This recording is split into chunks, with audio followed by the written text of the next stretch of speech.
Of year, we often talk about counting your blessings. This next story is about two friends who share the same blessing. Here's our special report tonight, Carrying Hope. 5 legs. There you go. Come on, Izzy. Rachael Pearson is the owner of Cheer Force Athletics. Have kick hit. Have kick hit. Better timing. Let's go.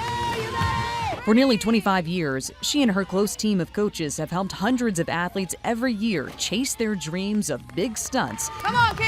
And bigger trophies. When you do competitive cheer, I see them more than I see my own family. Down 1, feet. And down 7. But there was a dream of her own she struggled to make happen. Even when I was a little girl, I was the one that was, playing with all my little cousins, taking care of them. So I always wanted kids. Rachael has a congenital heart defect. That and other medical complications meant getting pregnant was out of the question. My doctors did not want me to carry a pregnancy, but I was determined that I wanted a child. So Rachael and her husband turned to surrogacy, which presented another challenge. Okay, who's gonna carry a baby for us? Like that's a tough thing, Louisiana only passed a law outlining the legal requirements for surrogacy in 2016. It's pretty common. Attorney Amy Kern specializes in helping families struggling with fertility and helped shape the legislation. But she says lawmakers did not lay an easy path. In Louisiana, there has to be a medical need for a surrogate. The embryos have to come from the intended parents, who must be a married couple. And before the process can start, both the parents and the carrier must go through several court filings and legal hoops to protect everyone involved.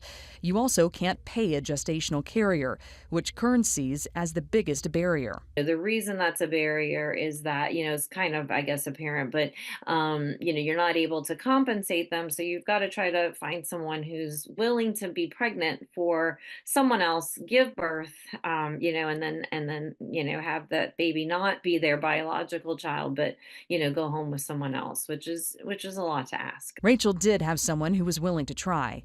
But after years of rounds of IVF and failed transfers, it seemed her dream of a baby would remain just that. When her doctor suggested trying again with another carrier, Rachael thought back to her other family at Cheer Force. There we go. Good, Brindley. And her longtime friend and coach, Kay Schenk.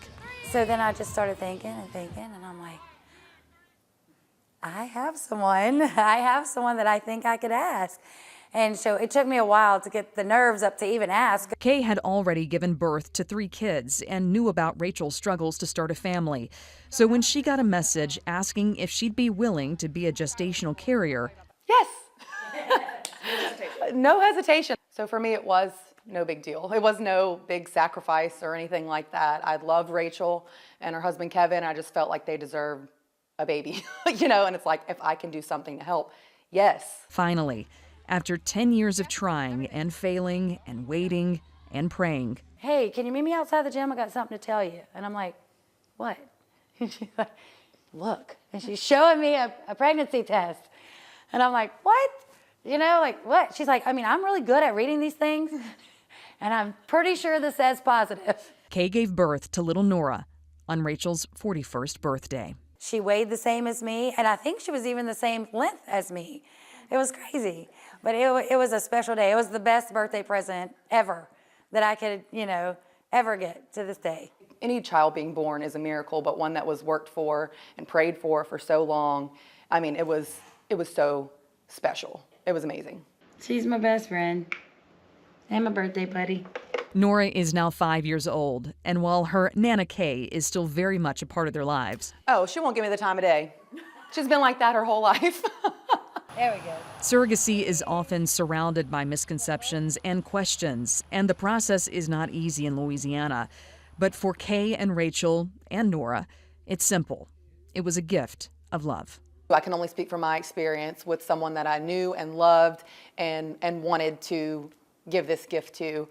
So I have nothing but good things to say about it. It's cool that we can still be in each other's lives, and I feel like we will always be in each other's lives regardless, if we're coaching together or whatever.